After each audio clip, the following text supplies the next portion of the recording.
A ver el 28. La combinación atómica del helio se produce cuando la reacción electrón-ion helio cargado una vez, helio más, se desplaza hacia la derecha con un calor de reacción de 24 electronvoltios, determine mediante la ecuación de Saha la temperatura de combinación del helio.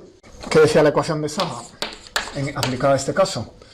El número de átomos de helio que quedan por unidad de volumen, el número de electrones dividido por el número de átomos de helio sin ionizar, aquí tenemos los iones, aquí los átomos neutros, en equilibrio, es igual a las constantes de degeneración del helio, del electrón, del helio neutro, luego de un factor mt dividido por 2pi elevado a 3 medios elevado a menos q entre t.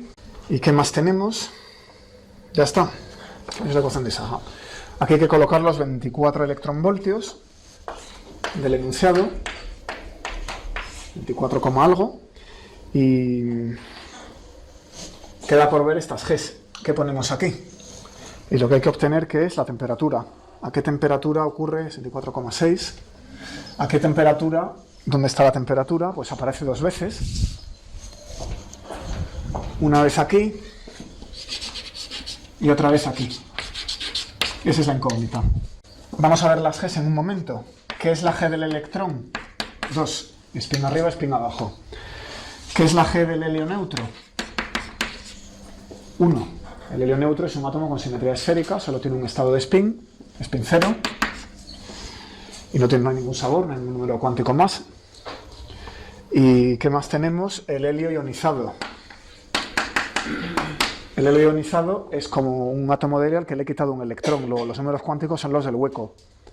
El hueco de un electrón tiene los mismos números cuánticos que el electrón, excepto que es la antipartícula, no la partícula, pero desde luego tiene degeneración 2 grados de libertad de spin. ¿Vale? O sea que este es 2. El átomo de helio más tiene que tener spin 1,5. ¿Vale? En el estado fundamental. Es el electrón que saco esta de onda S. Bueno, pues ¿qué ha quedado? Sí, aquí he cancelado algo. Aquí he puesto la masa del electrón, pero no son las masas del helio.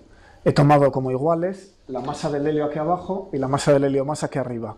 Que como está dominado por la masa del núcleo, el ponerle un electrón o quitarle un electrón casi no cambia nada. Así que he cancelado un factor como este para el helio más y el helio. Me he quedado solo el del electrón. ¿De acuerdo? Si pones la ecuación de Saha completa, hay un factor más, que es la masa del helio más entre la masa del helio elevado a 3 medios. Bueno, con eso ya estoy. Lo sustituyo todo y se trata de despejar la temperatura. Esto de aquí. Eso lo conozco hoy.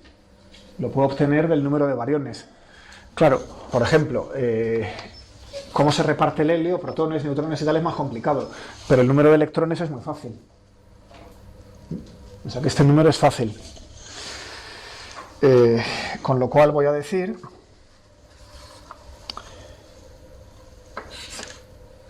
que el número de bariones es la constante eta sub e por el número de fotones. Y el número de fotones lo puedo relacionar con la temperatura.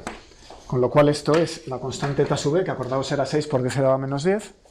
El cociente del número de bariones es el número de fotones del fondo cósmico.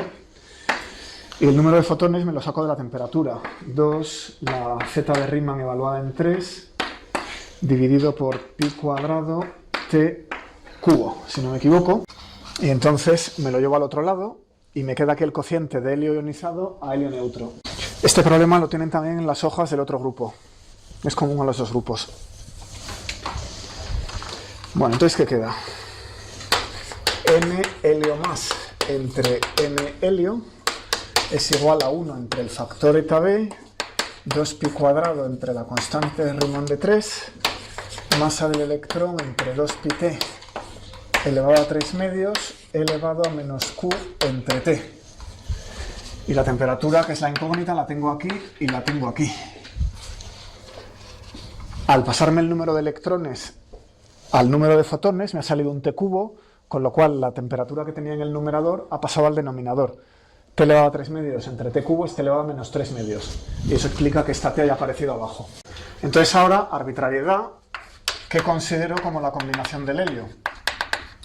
Esto es un continuo, vamos pasando de más helio ionizado a menos helio ionizado más helio neutro. Igual que hicimos con el hidrógeno, tomamos como punto de combinación atómica cuando las densidades son iguales. Es decir, cuando esto es 1. Y busco la temperatura para la que eso se haga 1. Voy a definir igual que otras veces la variable Q entre T, Q mayúscula entre T mayúscula.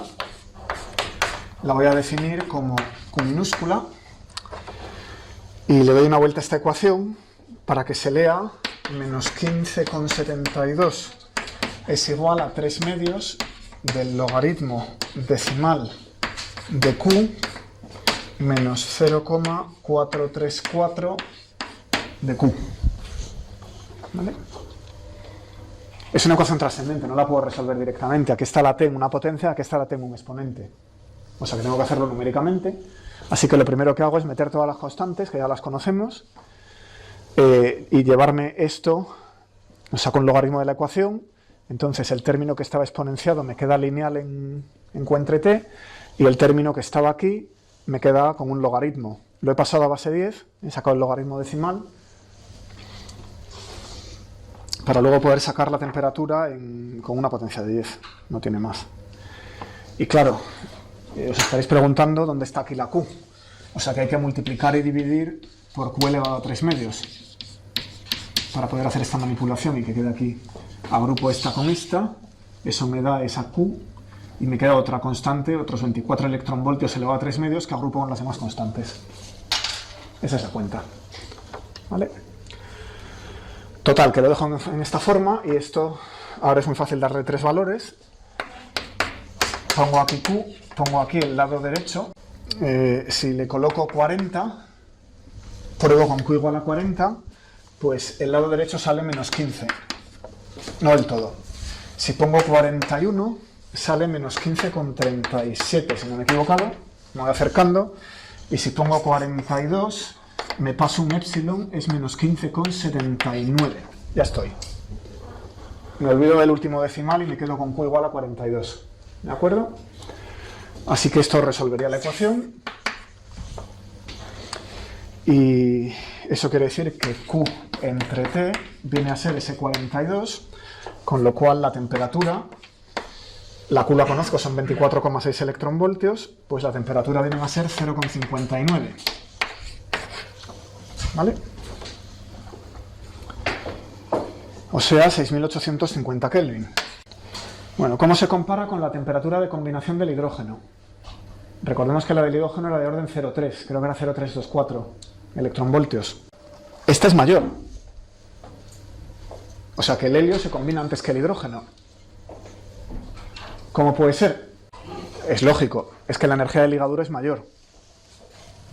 Cuando baja la temperatura, el segundo electrón, vamos, se liga volando. 24 electronvoltios hay que comparar con 13 para el hidrógeno, 13,6. O sea que cuando todavía tenemos hidrógeno ionizado, el helio ya está en estado atómico. A ver el 29. También en común con el grupo A tenemos electrones y positrones en equilibrio a altas temperaturas. La temperatura es mucho mayor que la masa del electrón y que el potencial químico. Demuestre que el potencial químico es proporcional a la diferencia entre los números de electrones y positrones. Vamos a ver esto. Entonces, esto lo voy a tomar a partir de la diferencia de densidades de electrones y positrones. N menos menos N más. ¿Vale? G entre 2pi cuadrado, integral desde m hasta infinito, diferencial de e raíz de e cuadrado menos m cuadrado, por 1 entre 1 más e elevado a e menos mu menos entre t, menos 1 entre 1 más e elevado a la energía menos el potencial químico de los positrones entre la temperatura. ¿Qué estamos viendo? Eso es la distribución de Fermi-Dirac de siempre. Lo único que en vez de escribirla en términos de p, integral de p cuadrado diferencial de p, la he pasado a energía. Eso lo habéis tenido que hacer alguna vez. P diferencial de p da e diferencial de e, me sobra una p y esa p es una raíz de cuadrado menos m cuadrado. O sea, hay que usar esto. P diferencial de p es e diferencial de e y p es la raíz de e cuadrado menos m cuadrado. De manera que la medida p cuadrado diferencial de p, que sale siempre, es E por esa raíz diferencial de E, que es lo que estáis viendo allí. Los electrones llevan su distribución de Fermi-Dirac, los positrones llevan la suya. Si los dos potenciales químicos fueran cero, esto se cancelaría. Y entonces habría tantos electrones como positrones. No habría diferencia entre materia y antimateria. Entonces, en equilibrio, si quiero tener una diferencia de materia-antimateria, necesito una pequeña diferencia entre los dos potenciales químicos, que es lo que se os pregunta, obtener esa diferencia. ¿Se entiende el planteamiento? Entonces, cambio a la variable E entre T. Vamos a llamarla U. Cambio inspirado por ese exponente. Y claro, la X pues va a ser M entre T, y la Y va a ser el potencial químico entre T, para que la ecuación integral quede un poquito más sencilla. Con ese cambio, N menos N más es G entre 2pi cuadrado, temperatura al cubo, integral entre X e infinito, diferencial de U por la raíz de U cuadrado menos X cuadrado, 1 entre 1 más elevado a U menos I, menos 1 entre 1 más elevado a U más Y. Ya nos hemos sacado las unidades. Dimensionalmente está bien, T cubo en unidades naturales es el inverso de un volumen, que es como escalera una densidad, como el inverso de un volumen. Energía al cubo, volumen a la menos 1. Y esto está organizado para que veamos aquí el potencial químico como la variable Y. Entonces lo que vamos a hacer es, como es pequeño, intentar expandir eso y sacar la diferencia de las Y. Aquí está implícito que mu más es igual a menos mu menos es igual a mu menos mu. Mu va a ser el de los electrones. Con lo cual aquí no tengo Y más e Y menos, sino que me ha salido un signo fuera. ¿De dónde viene este límite X aquí abajo? Eso es esta M. Es que el momento empieza en 0, pero la energía como mínimo vale la M.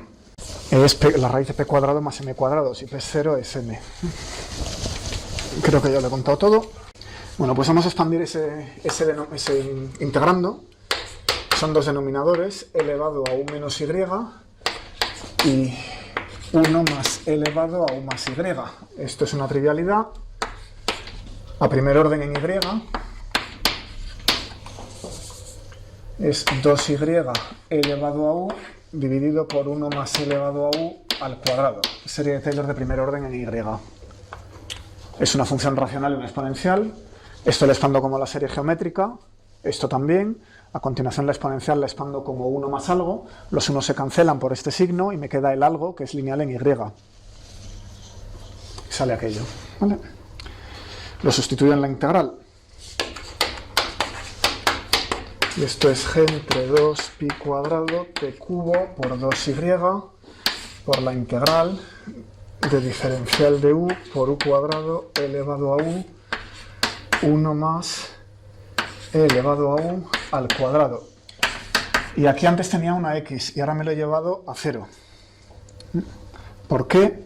Porque estoy diciendo que el potencial químico es mucho menor que la masa.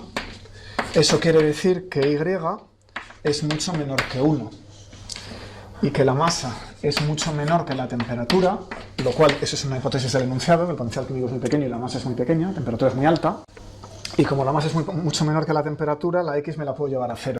Estrictamente, ahí lo que tenemos es una X. Esta integral se hace rápidamente por el método de la derivada paramétrica. Voy a inventar un parámetro lambda arbitrario. Bueno, vamos a sacar todas las constantes que conocemos. Gt cubo mu entre t, que es esta y, los dos se cancelan. Eso es este factor. Y luego voy a escribir esto como 1 entre pi cuadrado. Tengo por aquí un pi cuadrado todavía flotando. Y ahora, la integral de diferencial de u por u y la derivada respecto de lambda de menos 1 entre 1 más elevado a lambda u evaluado en lambda igual a 1. Truco típico que me inspira el ver aquí un denominador al cuadrado. Esta integral no sé reducirla de manera fácil. La que tenemos reducida era la de Fermi-Dirac con 1 más elevado a u. Esto es la derivada de esto. elevado a u es la derivada de 1 más elevado a u, con lo cual es fácil combinar estas dos, trucos típicos de primero, es fácil combinar las dos como la derivada respecto de lambda de esto, evaluando después en lambda igual a 1. Método de la derivada paramétrica. Bueno, entonces, con eso ya estamos. La integral con esto, bueno, la integral es sobre u, así que la derivada respecto de lambda la puedo sacar fuera, la integral converge. O sea que esta derivada respecto de lambda la puedo sacar fuera. La integral que queda es de diferencial de u por u entre 1 más algo elevado a u. Esa ya la tenemos, son las integrales de Fermi-Dirac que vimos el otro día en términos de zetas de Riemann y gammas de Euler. Así que la busco en la tabla, que ya tenemos. Y lo que queda es gt cubo mu entre t, 1 entre 12, menos la derivada respecto de lambda de 1 entre lambda cuadrado, y al final evalúo en lambda igual a 1. Eso es gt cubo entre 6 mu dividido por t. Bueno, pues ya tengo las n's, n menos menos n más. Lo divido por el número de fotones, normalizo aquí, y esto es gt cubo dividido por 6 mu entre t, dividido por el número de fotones, 2 z de 3 dividido por pi cuadrado t cubo. Esta ecuación la he usado en el problema anterior. Cancelo y me queda 0,436 mu entre t. O sea que la diferencia del número de electrones y el número de positrones es proporcional al potencial químico del electrón, linealmente. Lo puedo despejar. Puedo despejar mu. Mu es 2,3 veces la temperatura, la asimetría materia-antimateria, dividido por el número de fotones. ¿Vale? Como la simetría materia-antimateria es pequeña, el potencial químico es pequeño, pero no es cero. Nos hace falta que sea ligeramente distinto de cero. Bueno, estamos con el 29. Los electrones, protón. El neutrón, Al desintegrar, electrones y neutrinos. eso es. ¿Los electrones también surgen de escisión de fotones en positrones y electrones? La reacción más importante es esta. Electrón-positrón a fotón-fotón. Entonces hay más cantidad de electrones que de protones. Porque si fuese el origen... También tenemos esta. Protón-antiprotón, fotón-fotón. ¿No? A grandes temperaturas tenemos las dos. A ver el 30. Estime la contribución de los neutrinos. Venga, este conecta con el anterior, cuando estábamos discutiendo los neutrinos. Hay que estimar omega nu, la contribución debida a los neutrinos, asumiendo que un neutrino es relativista y dos son no relativistas, con las masas que podemos atrevernos a inducir de los datos de oscilaciones, pero no es seguro. En los datos de oscilaciones no nos pueden decir las masas, nos dicen diferencias de masas al cuadrado. O sea que aquí hay un paso en el vacío, pero de momento es lo mejor que podemos decir. Entonces vamos a decir que la masa de un neutrino es 0,0087 electronvoltios, la masa del otro es 0,05 electronvoltios, eso es más o menos lo mayores que pueden ser, suponiendo que el primero no tenga masa y que el primero pues sea prácticamente relativista, o sea que tenga a esa escala una masa prácticamente cero, ¿vale? Esto es un escenario para plantear este problema que es compatible con los datos que tenemos. Es plausible, pero no es seguro, porque lo que nos dan los experimentos de oscilación son la diferencia de masas al cuadrado, con lo cual hay una escala que no conozco. Bueno, dicho con esa salvedad, vamos a empezar por el neutrino relativista, que es una forma de radiación, como los fotones, y esto es pi cuadrado partido por 30 por g estrella de t por t a la cuarta. Ahora vamos a ser un poquito más finos que antes. Esto es la densidad de energía que hay en una forma de radiación. Pues depende de la degeneración de esa radiación. ¿Cuántos grados de libertad tengo? Y la ley de cuerpo negro me dice que va como la temperatura a la cuarta, ¿os acordáis? Vale. ¿Y esto qué era? Pues estamos hablando de fermiones, así que hay un 7 octavos que vamos a rescatar. Y luego hay un 2 porque tenemos neutrinos y antineutrinos. En el problema anterior he usado directamente 2 y me he olvidado de esto. No he mirado el 7 octavos. con las aproximaciones tan burdas que estábamos haciendo, ¿qué más da? Pero bueno, ahora vamos a afinar un poquito más, lo recuperamos. Entonces esto es pi cuadrado partido por 30, 7 octavos, hay un 2, temperatura del neutrino entre temperatura a la cuarta, temperatura del CMB a la cuarta. Y ya estamos. Esto sale 0, ¿por qué he sacado la temperatura del CMB? Para poder factorizar aquí la densidad de energía del fondo cósmico de microondas, que es un número muy bien conocido. Y sale 0,23. Así que el neutrino adicional relativista está contribuyendo un 23% de lo que teníamos en los fotones. Bueno, ¿qué hacemos con los no relativistas? Y claro, aquí ha habido un 1,95. Aquí ha habido un 1,95 entre 2,7 a la cuarta, que es un factorcito relativamente pequeño, por eso está bajado a 0,23. Vale, ¿qué hacemos con los dos neutrinos no relativistas? Pues estos dos, en realidad tenemos una idea de su masa, pero no estamos muy seguros de estos números.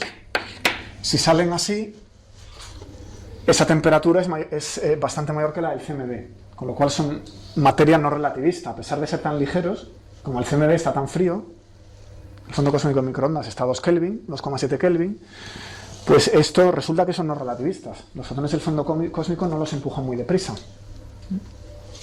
Bueno, suponiendo que pudieran empujar a los neutrinos, que es otra historia, ¿no? Vale, entonces, ¿cuántos hay? Conozco las masas. Si quiero saber la contribución a la energía, tengo que saber cuántos hay. Lo voy a escribir. Y esto sería la integral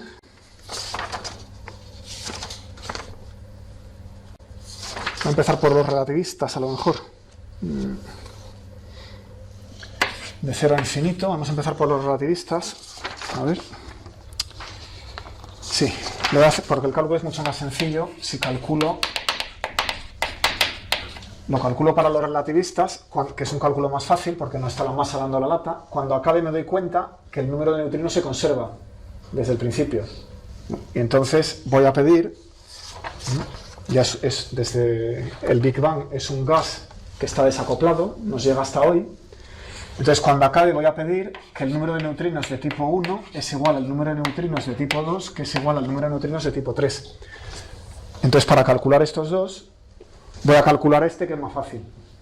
Y lo voy a decir que a través de las oscilaciones se desacoplaron, han oscilado hasta nosotros, pero nos han llegado un número igual de cada sabor. ¿Vale? Este es el argumento. Y este cálculo es más sencillo. Bueno, ¿cuántos hay? Pues de 0 a infinito, 8 pi nu cuadrado diferencial de nu dividido por e elevado a h nu entre kt más 1. Es la misma ecuación que usé para los fotones en su momento, y lo único que aquí utilizamos es el signo de Fermi-Dirac en lugar del signo de Bose-Einstein. La integral la conocemos. Entonces esto es 8pi por kt entre h al cubo 1 menos 1 entre 2 elevado a 3 menos 1. Si esto fuera un 4, eso sería el 7 octavos de antes en la energía. Como ahora estoy calculando el número, aquí no hay un 4, hay un 3, entonces eso es un 3 cuartos, bajo una potencia de 2. Y luego viene la gamma de Euler y la z de Euler. Esta fórmula ya la conocemos. Esto sería el equivalente a la I menos de 3. Si fuera una cuenta de Bose-Einstein, en lugar de Fermi-Dirac, saldría este par de factores, gamma por z. Como es de Fermi-Dirac, tenemos este factor adicional. ¿Os acordáis? Bueno, pues esto es 3 cuartos del número de fotones hoy. ¿Vale? Esto es una especie de neutrino relativista. Como los neutrinos se desacoplaron a una temperatura enorme, entonces todos eran relativistas, entonces su número era el mismo, estaban en equilibrio, todos eran iguales, la masa era despreciable para todos, y lo que pasa que hasta hoy, pues estos han perdido, o sea, la mayor parte de su energía ya no es energía cinética, sino masa, mientras que para este, todavía la mayor parte de la energía es energía cinética, como estos datos. Eso. Bueno, ¿cuál es la energía media de un fotón? Esto ya habíamos visto que era más o menos 2,7 kT en una distribución térmica de equilibrio de Bose-Einstein. Más o menos kT. pero bueno, es una curva y el promedio de la curva no está en kT, está en 2,7 kT, ¿vale?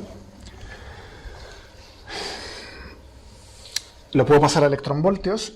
Esto viene a ser 6,6 por 10 elevado a menos 4 electronvoltios. Eso inmediatamente me permite ver que, en efecto, estos dos son no relativistas. Quizá hubiera debido contar aquello primero. Estos dos son no relativistas y este, claro, es relativista, el poder.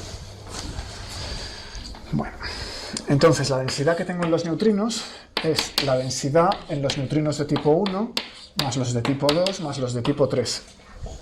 Esta ya la conozco. Es 0,23 del CMB. ¿Y esas dos? Bueno, pues si en el CMB, en promedio, cada fotón tiene esos 6 por 10 elevado a menos 4 electronvoltios, puedo apoyarme en el CMB, en el fondo cósmico de microondas, para calcular lo de los neutrinos. Simplemente cambio su energía promedio por la energía que tiene cada neutrino de estos no relativistas, que es básicamente su masa.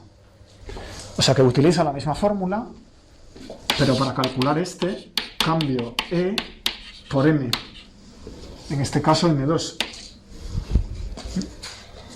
Conozco el número y la energía promedio la cambio por M2.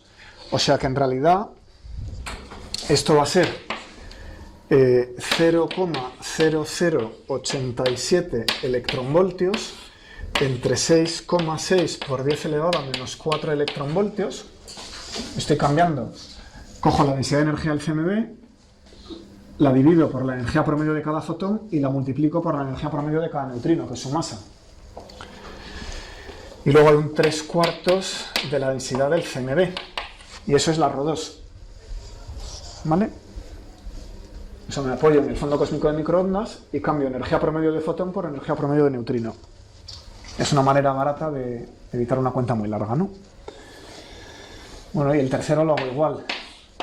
Le sumo aquí un 0,05 electronvoltios determinado. Con lo cual me está quedando que la densidad de energía en los neutrinos es 66,9 veces la densidad de energía en el fondo cósmico de microondas. ¿Cómo puede ser tanto mayor? Pues si es cierto que estos tienen una masa de orden 0,05, ya está. Los neutrinos tienen mucha más energía por cabeza que los fotones. Se han enfriado menos. Los fotones se han seguido enfriando, pero los neutrinos no se pueden enfriar por debajo de su masa. Ese es donde viene este factor, ¿vale? El universo se expande, los fotones se enfrían, los neutrinos ya no. Una vez que tocan la escala de su masa, se han quedado ahí. Lo único que el número se diluye, pero los fotones también se diluyen. O sea que ganan los neutrinos. Bueno, ¿eso cambia algo en toda la teoría que hemos hecho en el curso? No, porque si calculo omega nu, la omega de vida de los neutrinos es 66,9 de la del fondo cósmico de microondas, que viene a ser 0,0357. ¿Vale? Esa es la fracción de energía que tenemos en los neutrinos respecto a la densidad crítica del universo. Comparemos la de los bariones. La de los bariones era de orden 0,05, ¿verdad? Eso sacado de los datos de Planck, del fondo cósmico. Entonces, es comparable. Pero como los neutrinos interaccionan tan débilmente, no interaccionan con la luz prácticamente, pues no afectan este número. Seguimos viendo los mismos bariones, simplemente hay un poquito más de materia no relativista por ahí. ¿Vale? Es un número comparable, pero no interacciona con la luz. O sea que esto en realidad es una forma de materia oscura. ¿Es suficiente para afectar la discusión de la materia oscura? Pues la materia oscura, recordemos que era de orden 0,3, o sea que es 10 veces más. O sea que los neutrinos, con las cotas que tenemos de los experimentos de oscilación, no pueden explicar la materia oscura. ¿Vale? Se habla de una cuarta especie de neutrinos. Si hubiera una cuarta especie de neutrinos, eso sería fenomenal. A lo mejor hay más por alguna razón y nos explican esto. Tienen más masa, a lo mejor tienen más masa. Se habla de neutrinos estériles. No se ha descubierto ninguna, ¿eh? Ningún acelerador ha conseguido producir uno de esos y detectarlo. O sea que no sabemos.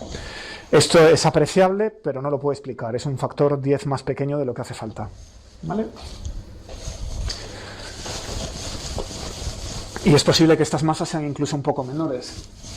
Me he puesto en el caso más optimista de los experimentos de oscilación actuales. A ver, os voy a dar alguna pista para este de geometría, el 40, del diagrama de Mollweide, que a mí me ha resultado un poquito más técnico, así que os lo voy a escribir un poco. Acordaos que el diagrama de Mollweide lo que hacía era coger la esfera y llevársela al interior de una elipse en el plano XY. ¿De acuerdo? Entonces la primera parte es muy fácil.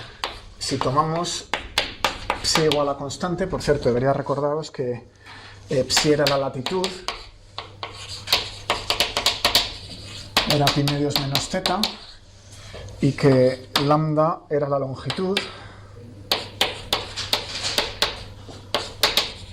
era pi menos psi, pi menos phi, el ángulo azimutal en polares, o sea que θ y phi son los ángulos en polares.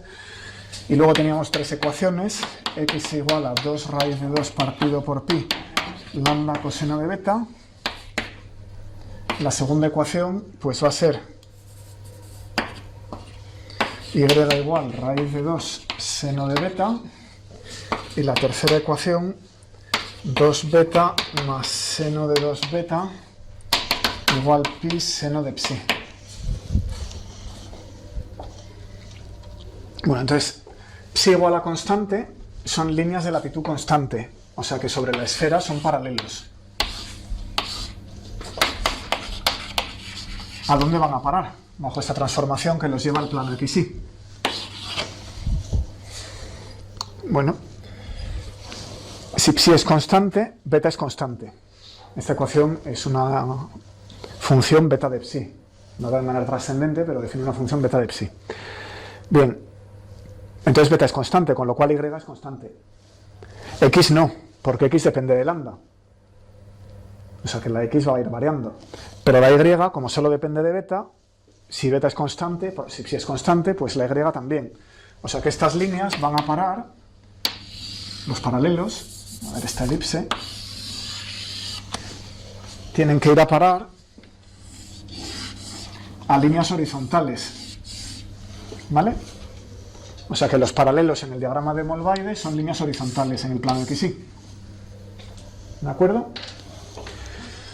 La otra parte también es muy fácil, la segunda, luego ya la B es más difícil. Si cojo la igual a constante, entonces ahora psi va variando, con lo cual beta va variando. Beta ya no es constante, lo que es constante es lambda. Entonces me voy a fijar en las ecuaciones 1 y 2. 1 y 2 quedan igual raíz de 2 seno de beta y x igual a 2 raíz de 2 partido por pi lambda coseno de beta. Pero esto es una constante. Si fuera raíz de 2, esto sería una circunferencia. Como es una constante distinta de raíz de 2 en general, dada la lambda que sea, es una elipse. O sea que la imagen de las líneas de lambda constante, que son los meridianos, sobre la esfera, en el diagrama de Mollweide, lo que va a dar son elipses de este tipo. ¿Vale? Los meridianos en la esfera van a ir a parar a elipses aquí. Y van a entrar por lo sur. ¿Vale? Los extremos serán rápidos. Si tomáis lambda igual a 0, que es el extremo de este ángulo, x sale 0. Y si tomo lambda igual a más menos pi, tenemos un medio de y cuadrado más un octavo de x cuadrado igual a 1. Entonces, x igual a 0 es una elipse degenerada, que es esta línea. X igual a 0. Y esta otra es el extremo más menos pi, pues es esta cónica, es la elipse exterior del diagrama de Mollweide. Ahora la parte más difícil, que es por lo que saco este problema, reducir esto lo podéis haber hecho rápidamente, pero la parte B es un poquito más atascada. ¿Qué pasa si tenéis un objeto que sea esférico puesto en el cielo? Así que voy a dar la pista. Así que tomamos la esfera de radio 1, nosotros estamos en el origen, viendo el fondo cósmico de microondas, y en el cielo hay un objeto esférico por ahí arriba. Bueno, nosotros ese objeto esférico lo vemos aquí proyectado con una circunferencia sobre una superficie esférica. Esa línea es tangente, eso es el ecuador. Tomamos el eje a lo largo de la visual de ese objeto esférico. Todo ese ecuador son puntos, tomado en el plano perpendicular a la visual, son puntos que son equidistantes a nosotros. Entonces, al proyectarlo sobre nuestra esfera de radio 1, lo vemos como una circunferencia que amplió aquí. Es una circunferencia sobre un casquete esférico. Tenemos una esfera y una circunferencia en ese casquete esférico. Voy a remarcar en color. Esta línea es la imagen del ecuador de esa esférica. ¿Vale? Bueno, entonces, como estamos con una esfera, uso la métrica de la esfera. Sabemos que diferencial teta cuadrado más seno cuadrado de teta, diferencial de phi cuadrado, me permite calcular longitudes aquí. ¿Por qué tengo que estar en la esfera y no en el plano? Porque el diagrama de Molevoide es una aplicación de la esfera, no del plano al plano, sino de la esfera al plano. Y entonces, si el objeto es pequeño, esto es un epsilon al cuadrado. Bien, la variable diferencial teta pertenece a menos epsilon epsilon. Esa es obvia. Y la variable diferencial de phi pertenece a menos epsilon entre el seno de teta 0, epsilon entre el seno de teta 0. Ese teta 0 es el ángulo polar de la visual. Como el cono es muy estrecho, puedo aproximar cualquiera de los tetas por teta 0, siempre que no toque la diferencial. Me queda a orden lineal en la diferencial. Entonces aquí en vez de poner teta pongo teta 0, el centro de la esfera. Aquí, la visual que va al centro de la esfera. Y ya está. ¿Cómo está lo que tenéis planteado? Entonces, bueno, hay un caso, como aquí he dividido por teta 0, me tengo que preocupar por el polo. Pero si es el polo, esa circunferencia es un paralelo. Entonces se aplica el caso anterior. Me olvido, ya lo hemos visto. Quiero la imagen de esa esfera cuando está colocada en un sitio cualquiera. Así que puedo dividir. Tengo dónde van las variables, tengo esto relacionado. Y ahora, esto es una ecuación entre diferencial de teta y diferencial de phi. Y aquí ya pongo el cerito. ¿Vale? Pues le dais una vuelta. Tenéis que pasar primero de esta ecuación a la de beta. Y una vez que la tengáis la de beta, podéis entrar en las de x e y. Y el álgebra son 2 páginas, una página y media. No es tanto. A ver, voy a dar algún paso. La diferencial de y me la sacáis como menos pi raíz de 2 entre 2, seno de teta 0, coseno de beta 0, dividido por 1 más coseno de 2 beta 0, diferencial de teta. Y la diferencial de x como 2 raíz de 2 entre pi, pi medios, la beta 0, seno de beta 0, entre 1 más coseno de 2 beta 0, diferencial de teta, menos más coseno de beta, entre seno de teta 0, por la raíz de epsilon al cuadrado menos diferencial de teta cuadrado. Aquí nos sale diferencial de phi. He eliminado phi utilizando esta ecuación. ¿Vale? Entonces me queda una relación entre y y x y diferencial de teta. ¿Vale? Si lo veis, eso es una cónica, es una cuádrica. O sea que un objeto que por aquí sería algo circular va a parar aquí a una elipse, típicamente. ¿Vale? Y la excepción, claro, es si no lo hagáis, pero es evidente que si uno tiene la mala suerte de que el objeto caiga justo en el corte, entonces a lo mejor sale por aquí un trozo y por aquí otro trozo. ¿Vale? Eso no lo hagáis. Pero sí comprobar que sale una cuádrica, ¿vale?